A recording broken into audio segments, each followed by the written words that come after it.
Hello everyone, this is Fadi, and I'd like to welcome you back to this new video series that we basically will be using to address correlation between Islam and atheism in terms of the new movement that we are noticing or reading about or hearing about concerning a lot of the young Arabs in the Middle East, and I would say young Muslims who are gravitating towards atheism.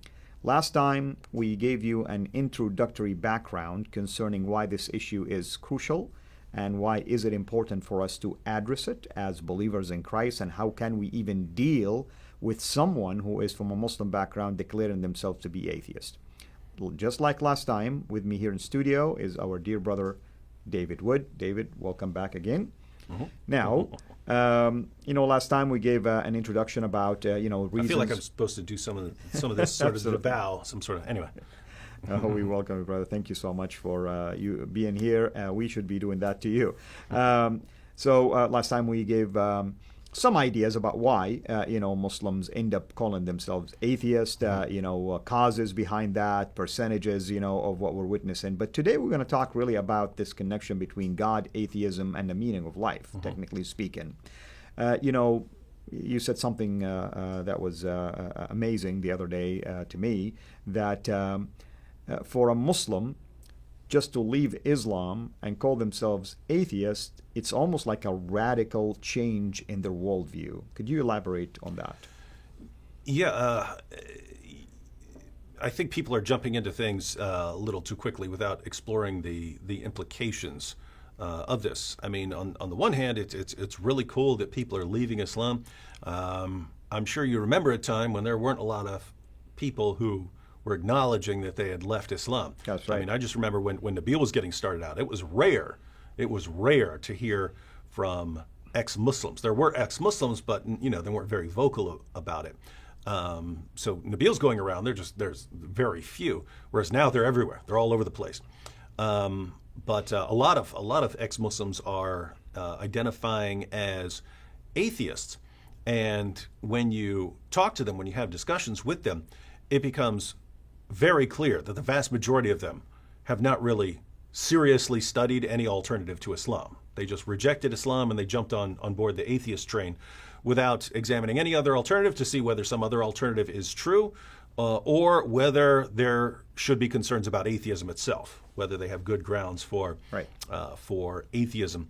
And so right now we wanted to kind of explore one of the implications of atheism, which is that between Islam and Christianity on the one hand, and something like atheism, it's a pretty radical change as far as something basic like the meaning of life, right? And you can sort of jump into atheism without thinking about the implications of how this would affect something very simple like the meaning of life. Now, obviously, a person who is an atheist can have meaning in life in terms of things they want to do and accomplish and the people they're impacting, but the kinds of meaning that are available to them are very different from the kinds of meaning available on a theistic perspective. In other words, what I'm saying here is if we wanted to do a little analogy, if you're a vegan, you still eat, but the kinds of food available to you are very different from someone who's not a vegan. Well, similarly, if you're an atheist, there are only a few places to go. If you're talking about morality or meaning, your resources are now pretty limited compared to someone with a theistic view. That's right. That's right. And before I jump into the meaning of life, I just want to emphasize something. The Bible actually talks to us with a clear indication that there is a meaning behind life. For instance, Jesus in Matthew 6:33 said, "Seek first the kingdom of God and his righteousness, and all these things will be added to you." What are these things? Possessions, maybe marriage, maybe family. So it appears that the Bible is alluding that there should be a meaning. In fact, even at the garden, there was this creation mandate: be fruitful, multiply, fill the earth, subdue it. So there is a meaning of life, but you have to do it within the right, basically, parameters. And that's basically the focus of the Bible. Now, if we look at some of these questions that we call them the questions concerning the meaning of life, questions like, what am I? What's my purpose? How did I get here? Where am I going? What am I worth? And what's the point? These are the kind of questions that we would like to address here. So let's start with the first question, David. What am I?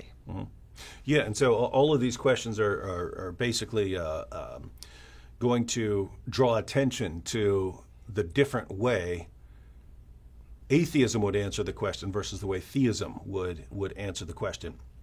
And so the question, what am I? Well, what am I according to a theistic framework like Christianity versus what am I according to something like atheism? And don't want to be accused of misrepresenting the atheist position here, so we'll go ahead and let some atheists answer. So let's check out a quotation from Richard Dawkins, who says, he's explaining what we are according to his worldview. Richard Dawkins, one of the most popular, if not the most popular atheists in the world. And he says, we are machines built by DNA, whose purpose is to make more copies of the same DNA. This is exactly what we are for. We are machines for propagating DNA, and the propagation of DNA is a self-sustaining process. It is every living object's sole reason for living. It is every living object's sole reason for living. So and Richard Dawkins is answering the question, what am I according to atheism? Well, I'm a machine, right? I have my genes, and basically I am one big fancy machine for passing on that genetic information, right? So this big fancy machine basically helps me find food better. It helps me find a mate to pass on that genetic information. And so he states very clearly, what am I according to his according to his worldview? I'm a machine for making more copies of DNA. So I just wanted the reason I wanted to quote him is I would say that's exactly what you are according to atheism. But if I say it, they'll say I'm attacking their position and so on. This is their champion saying it. Another very popular atheist is Bill Nye, the science guy, who for years just did science shows and stuff like that, but then became much more vocal in defending and promoting atheism. So let's check out the Bill Nye quote, and this is him saying that he, as a teenager, came to realize how insignificant he is. And this is interesting because this is the exact same thing I realized when I was a teenager in almost the same words. So I'm guessing that lots of young people who become atheists think along these lines. So he says, I remember thinking, I am just another speck of sand, and the earth, really, in the cosmic scheme of things, is another speck, and the sun, an unremarkable star. Nothing special about the sun. The sun is another speck, and the galaxy is a speck. I'm a speck on a speck, orbiting a speck, among other specks, among still other specks. In the middle of specklessness, I suck. But with our brains, we can understand our place in the universe, and that does not suck. All right, so... With all due respect. Yeah, with all due respect. But think about what this guy's saying, right? He's just saying, again, this is exactly what I thought. When I was an atheist, I basically thought, okay, here's the universe, and our galaxy is this tiny little speck. And then our star is an even more insignificant, smaller speck than our galaxy. And then our planet is just this little pathetic, insignificant rock circling that. And human beings are just these little blobs of cells on that rock. What are we? We're nothing. We're nothing compared to, we're nothing, right? And so he's saying he acknowledges that, but he adds the caveat that, well, but we with our brains can understand our place in the universe, and that doesn't suck. And here I don't know what you mean. You're using your brain to realize you're just this pathetic speck, exactly. And you're saying that's Who more gave important. you that brain, right? Well, no, I'm saying like the animals don't recognize that they're these insignificant little specks. He's saying because I have a brain, I recognize that I'm this completely pathetic, insignificant little speck, and that's cool that I can recognize that. I'm thinking, why? That just makes you worse off, right? I mean, that's right. If you don't know how bad you've got it, then are you really are you worse off or better off? So anyway, point is, these are atheists acknowledging what are we in the sort of grand scheme of things. Well, Bill Nye, I'm a speck on a speck on a speck on a speck on the middle of specklessness. I suck. That's him. That's his words as an atheist. Dawkins, we're machines for propagating DNA. You can compare that to what we are on something like Christian theism, where we're created in the image of God. Right. We're not machines for propagating DNA. It's very strange to say that a machine for propagating DNA has any intrinsic goodness or inherent rights. I have a machine that turns bread into toast. No one would care if I smash that thing to pieces, right? Well, it's a machine. It's a machine for serving a purpose and so on. So anyway, so you get a very different picture of what we are, depending on whether you look at atheism or theism. Atheism, we're a speck or we're a machine or something like that. Theism, we're created in the image of God, and I would say that does not suck. And just to let you know, we still have more questions, and I'm thinking really this will be multi-part anyway, because we want to do the right thing, and not eat up any important information and quotes like you're saying. But I want to close by asking just this quick question. Richard Dawkins, quotation is kind of interesting. I get it that he's thinking that we're just a machine passing on DNA, but what is the purpose? There has to be a purpose. Now, you go to the Bible, let us make man in our image, our likeness, and then there's a mandate given to them: be fruitful, multiply, fill the earth, subdue it. So God is really blessing. It says, and God blessed them and gave them the mandate. So there is a purpose, fruitfulness. But all of it is based on what? God's image, representing God. Being relational. So it seemed like there is bits and pieces of scriptural truth, but it's misapplied, basically.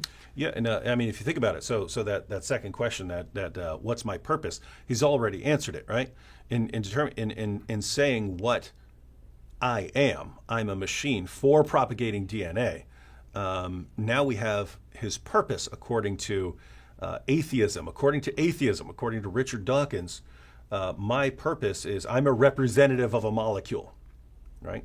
It's the molecule. It's the molecule. So deoxyribonucleic acid. It's the molecule that codes instructions for us, for the machine that then goes out to make copies of it, right? So what is my purpose?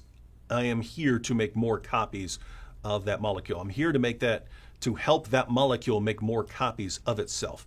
That's what I am according to Richard Dawkins, whereas compared to Christianity, notice the difference, right?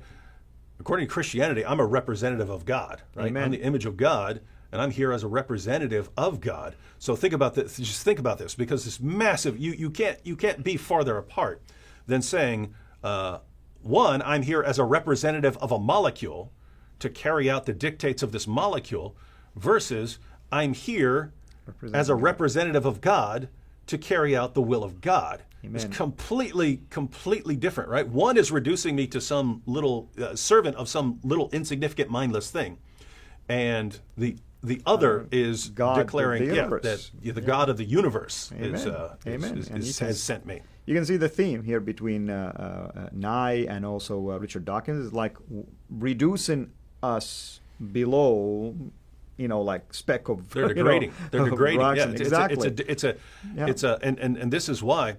As we go through these questions and the issue of morality in this series, atheists clearly just have not thought about the implications. They want to complain, Muhammad did this, Muhammad did that. That's immoral.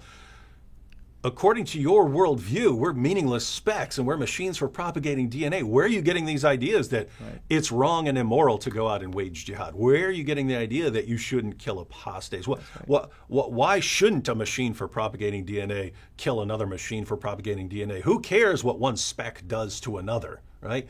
So the kind of thing that we'll keep having to come back to is Muslims who are becoming atheists, they adopt a worldview, but they're living completely inconsistently with that worldview.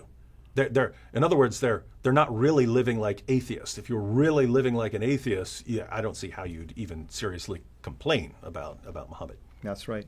Well, brother, when we come back, I think we will start with the next question, which is, what's my purpose? And we'll see. No, we went through what's my purpose, so we talked about the purpose. So. How did I get here, basically? So that will be the starting point for us next time. If we can finish all of them, great. If not, I mean, that's okay. We need just to make sure people are grasping, basically, these powerful arguments. So hopefully, if you're watching this series that deals with Islam and atheism, I should say, you're enjoying it, and I hope that you will benefit from it in your own, basically, ministry in general. Of course, if you're dealing with atheists, although we're not focusing it heavily and 100% just on all arguments related to that, but specifically to some of the young Muslims that you are guaranteed going to hear from them that they have decided to leave Islam or don't believe in God or calling themselves atheists, as I encountered one of them one time from Saudi Arabia, out of all places, and by the grace of God, he's a believer today. But nevertheless, this is a trend that you will come across.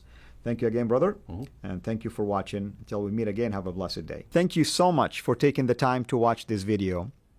We can't make these quality videos without the help of partners like you. So please consider becoming a Patreon supporter today at patreon.com/CIRA International. I want to make sure you always get notified when we release a new video. So please click the bell to be notified, and of course, make sure to subscribe to this channel. If this video was helpful to you, please click the thumbs up. Thank you.